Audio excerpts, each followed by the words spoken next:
এই অবৈধ সরকারের সমস্ত উপদেষ্টা সেই আত্মগোপন করা রাজাকারের বীজ থেকেই জন্ম।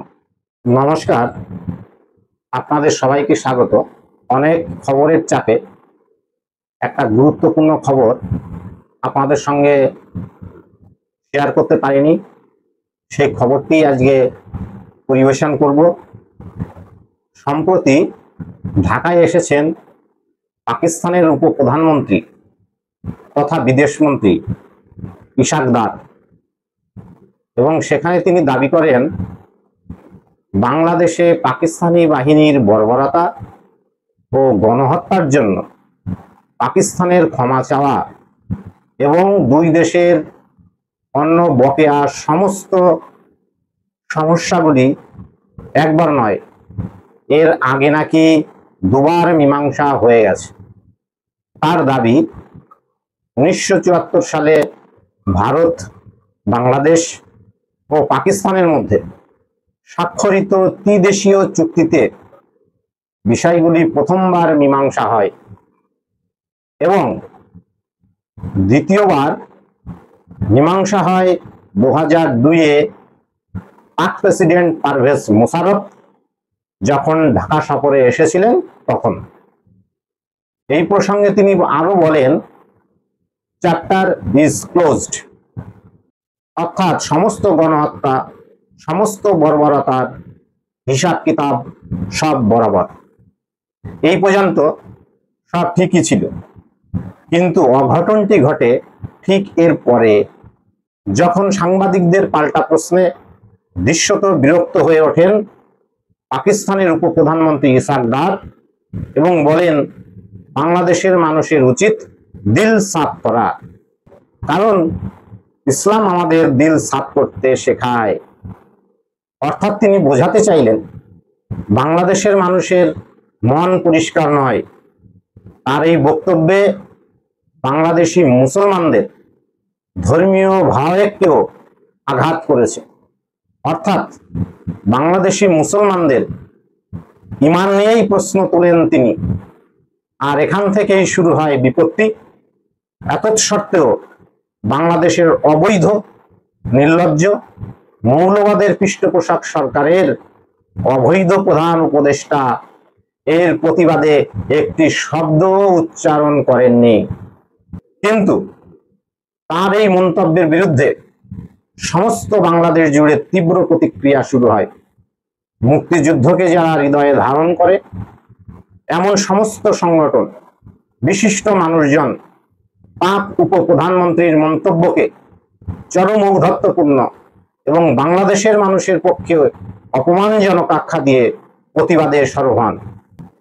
সাধারণ বাংলাদেশি জনগণ যারা মুক্তমনা, যাদের হৃদয়ে এখনো মুক্তিযুদ্ধের স্মৃতি উজ্জ্বল, পাকিস্তানি প্রধানমন্ত্রীর ঔদ্ধত্যের নিন্দায় ফেটে পড়েন। এই পরিস্থিতিতে ক্ষমতাচ্যুত আওয়ামী লীগের নেতাকর্মীরাও ঢাকায় তাৎক্ষণিক বিক্ষোভ মিছিল শুরু করে। তারা শেখ মুজিবুর রহমান ও শেখ হাসিনার ফেস্টুন নিয়ে মিছিলে পা মেলান। দেখুন সম্পর্ক কিভাবে তৈরি হয়, বিশ্বাস ও সম্মানবোধের জায়গা থেকে। পাকিস্তানিরা কখনোই বাংলাদেশিদের সম্মান করেন না, বরং ঘৃণা করেন। ৭১-এর হার, চপেটাঘাত তারা কোনোদিনই ভুলতে পারে না, আর সেখান থেকেই এইসব ঘৃণা ভরা অপমানজনক মন্তব্য করে ফেলেন। এই পরিস্থিতিতে এনসিপির চুটকে নেতারা সবাই চুপ। এরা নাকি আবার দেশের সার্বভৌমত্ব রক্ষা করবে, এরাই পাকিস্তানের দোসর, এরাই তো রাজাকার, এরাই ধ্বংসাত্মক মুক্তিযুদ্ধ বিরোধী একটি শক্তি। বাংলাদেশের অবৈধ সরকারের পাকিস্তান প্রীতি এখন চরম মাত্রায়। যারা লক্ষ লক্ষ মানুষকে হত্যা করেছে, হাজার হাজার মা বোনকে ধর্ষণ করে হত্যা করেছে, কয়েক লক্ষ বাংলাদেশি হিন্দু যাদের জন্য জন্মস্থান ত্যাগ করে ভারতে এসে উদ্বাস্তু শিবিরে আশ্রয় নিতে বাধ্য হয়েছে, সেই পাকিস্তানের সঙ্গে মাখামাখি করতে এই অবৈধ সরকার বদ্ধপরিকর। খুব স্বাভাবিক কারণে আমরা বুঝতে পারছি কোন বীজ থেকে এদের জন্ম। শুধু পাকিস্তানি হানাদার বাহিনীর পক্ষে এটা করা সম্ভব ছিল না যদি না সুবিধাবাদী পাকিস্তানপন্থী রাজাকার তাদের সংঘ না দিত। পরবর্তীতে বাংলাদেশ স্বাধীন হয়, রাজাকার তাদের পরিচয় লুকিয়ে আত্মগোপন করে সাধারণের ভিড়ে মিশে যায়। এই অবৈধ সরকারের সমস্ত উপদেষ্টা সেই আত্মগোপন করা রাজাকারের বীজ থেকেই জন্ম। তাই এদের মধ্যে পাকিস্তান প্রীতি থাকবে, এটাই তো স্বাভাবিক। কিন্তু বাংলাদেশের বেশিরভাগ মানুষই স্বাধীনতাকামী, মুক্তিযুদ্ধের আবেগ বুকে ধারণ করে বাঁচতে চায়। মুজিব তাদের আদর্শ। মুজিব শুধু একজন নেতা নন, একটা চিন্তাধারা। কেবলমাত্র জামাত ইসলাম এবং অন্যান্য মৌলবাদী সংগঠন বাদে বাংলাদেশের সমস্ত রাজনৈতিক দল এই চিন্তাধারারই ফসল। ৭১-এর বাংলাদেশ, ৭১-এর আন্দোলন, ৭১-এর চিন্তাধারা তাদের শিরায় শিরায় প্রবাহিত।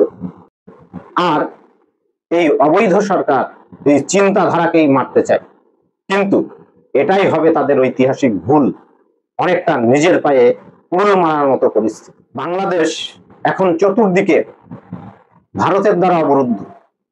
তাই ভারতকে কোণঠাসা করতে বর্তমান মৌলবাদী সরকারের এই পাকিস্তান প্রেম। এই প্রসঙ্গে স্পষ্ট করে দিই যে বাংলাদেশ তথা যে কোনো দেশের সঙ্গে ভারতের সুসম্পর্কের প্রধান শর্ত দেশের নিরাপত্তা এবং সার্বভৌমত্ব। বাংলাদেশকে হুঁশিয়ার করে দিতে চাইছি, ভারতের নিরাপত্তা বিন্দুমাত্র বিঘ্নিত হলে তার প্রত্যাঘাত কিন্তু চরম হবে। ফলে যা করবেন একটু বুঝে শুনে। পাকিস্তান কিসের ব্যবসা করে আপনারা সবাই জানেন, আতঙ্কবাদের। আর এই মৌলবাদী বৃদ্ধ ইউনূস এই আতঙ্কবাদকে বাংলাদেশে আমদানি করতে চাইছে। এর ফল কিন্তু আগামীতে বাংলাদেশের পক্ষে বিপজ্জনক হতে চলেছে। আজকে এই পর্যন্তই, আবার দেখা হবে পরবর্তী ভিডিওতে।